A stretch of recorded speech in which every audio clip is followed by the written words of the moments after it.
Etal, donc je vais vous faire l'analyse du match, du match d'hier soir qui a eu lieu donc pour la qualification à l'Euro 2020 qui opposait la Turquie à la France. Enfin la France, moi je les ai pas vus sur le terrain, mais peut-être qu'ils y étaient. Voilà sur ça. Donc en premier je vais analyser le match de la Turquie, en deuxième celui de la France. Le match de la Turquie, on a vu une bonne équipe de Turquie qui globalement a très très bien défendu, a su aussi très très bien bloquer Pogba pour qu'il puisse pas donner ses belles passes vers l'avant comme il le fait d'habitude. Il a été très très bien marqué Pogba et on a vu que le fait qu'ils aient bien marqué Pogba a posé énormément de problèmes à l'équipe de France. Voilà sur ça, d'ailleurs il était beaucoup mieux marqué que Mbappé qui lui a eu de l'espace mais qui s'en est clairement pas servi et qui a fait un match catastrophique. Voilà sur ça. Ils ont très très bien défendu, ils ont très très bien bloqué l'attaque française aussi globalement.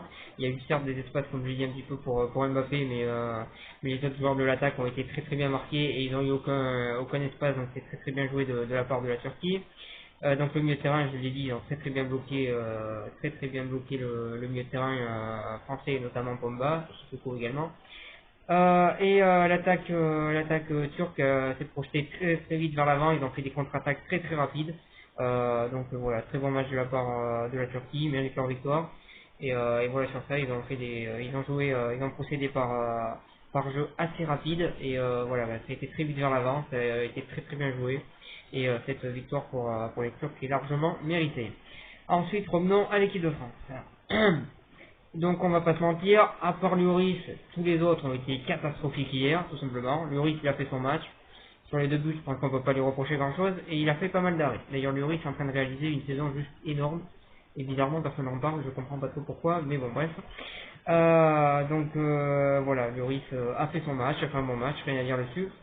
La défense française a été calamiteuse, pour utiliser un mot un peu différent. Voilà, sur ça, elle a été, oui, comme je dis, calamiteuse. Elle s'est fait prendre très très facilement par chaque contre-attaque, elle était en difficulté. Varane a fait un match vraiment mauvais. Umtiti c'est pareil. Umtiti, je pense qu'à l'heure actuelle, l'anglais est meilleur que lui, et honnêtement, je pense qu'il faudrait se poser la question si est-ce que l'anglais doit être titulaire ou pas, parce que selon moi, l'anglais à l'heure actuelle doit être titulaire, même si Umtiti est un joueur important de l'équipe de France. À l'heure actuelle, il est en difficulté et derrière, il y a un joueur qui fait des bonnes performances. Donc, je pense pour l'instant, selon moi, l'anglais devrait être titulaire. Donc, voilà sur ça. Ensuite, sur les côtés, Pavard, il a raté son match, mais je ne vais pas en parler pendant 3 jours. Voilà sur ça. Ensuite, Lucas Digne, il a fait une première mi-temps, mais catastrophique. Il s'est pris des courants d'air durant tout le match, durant toute la première mi-temps. C'était vraiment catastrophique ce qu'il a fait. Il a raté des contrôles faciles, qui ont fini en touche. Enfin, il a tout raté. C'était une première mi-temps calamiteuse de sa part. Il mérite largement de finir sur le banc de touche à la mi-temps. Donc là aussi, je pense que va falloir titulariser Mendy tant que Hernandez est blessé. Parce que clairement, Lucas Digne, voilà, on a vu ce que ça a donné hier. C'est pas la première fois que Lucas Digne rate un match avec l'équipe de France. Ça commence à faire beaucoup. Donc le milieu de terrain, donc là je vais pas dire qu'il faut tout changer, hein, globalement ça peut arriver de rater un match, hein, mais je pense qu'il y a certaines choses à changer, et là j'ai dit pour la défense. Mais globalement le milieu de terrain, globalement j'étais plutôt d'accord au début du match avec ce qu'a fait Deschamps, même si le match de combat a été mauvais, celui de Sissoko était à peu près du même niveau. Voilà sur ça. Pour l'attaque, j'ai trouvé que Griezmann en début de match a tenté certaines choses et après a été aussi mauvais que les autres sur la suite. Mbappé, j'ai déjà dit ce que je pensais dessus. Giroud a été invisible. D'ailleurs, il y a une action il y a plusieurs actions où Giroud il est hors jeu et à la place de courir pour essayer de revenir et de plus être hors jeu, il est là en train de même pas en train de marcher, il est là à arrêter, on ne sait pas ce qu'il fait. Ouais, sur ça, match vraiment mauvais de l'équipe de France dans tous les secteurs du jeu.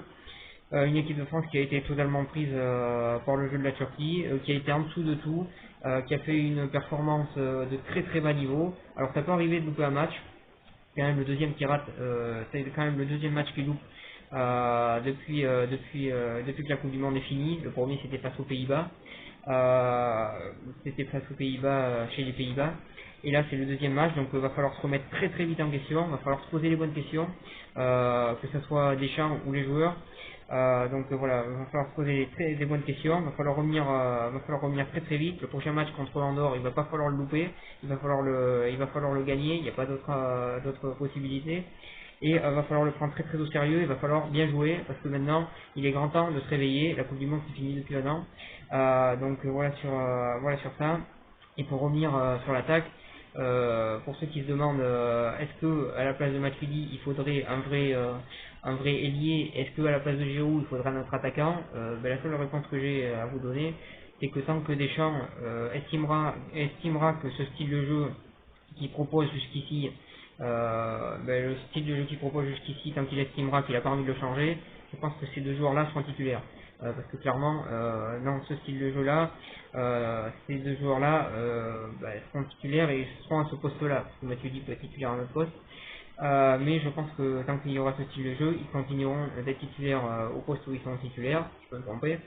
Donc voilà sur ça, voilà sur cette analyse, et voilà ce que j'avais à dire dessus. Donc si vous voulez savoir la suite des vidéos sur ma chaîne, donc demain je vais essayer de faire l'analyse de la finale de la Ligue des Nations. Mercredi, je ferai l'analyse du match de la France, enfin plutôt de Andorre face à la France. Et jeudi, je ferai l'analyse du match de l'équipe de France féminine face à la Norvège. J'ai pas fait l'analyse du premier match tout simplement parce que je pense qu'il n'y a pas grand chose à dire. Voilà, l'équipe de France féminine a juste été au-dessus de la Corée du Sud. Il n'y a pas grand chose à dire, voilà pourquoi j'ai pas fait l'analyse sur ce match-là, mais sur le deuxième match, je ferai une analyse. Donc voilà, je vous remercie de m'avoir suivi et je vous souhaite une bonne continuation.